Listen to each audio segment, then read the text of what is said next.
মসজিদে প্রবেশ করতে গেলে প্রচুর উপরে উঠতে হয়, প্রায় 70-73 ধাপ স্টপ পাড়ি দিলে তারপরে মসজিদ প্রবেশ করা যায়। এই সেই মসজিদ, আল-আমিন মসজিদ, দ্বিতীয় স্থানের মসজিদ।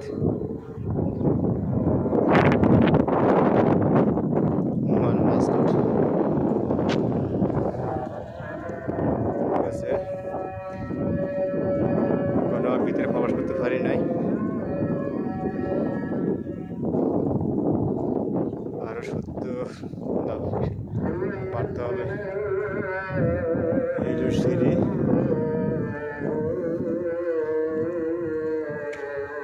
73 স্টপ পাড়ি দিলে মসজিদে প্রবেশ করা যাবে। এই সেই সিঁড়ি, প্রচুর উপরে, অনেক উপরে সেই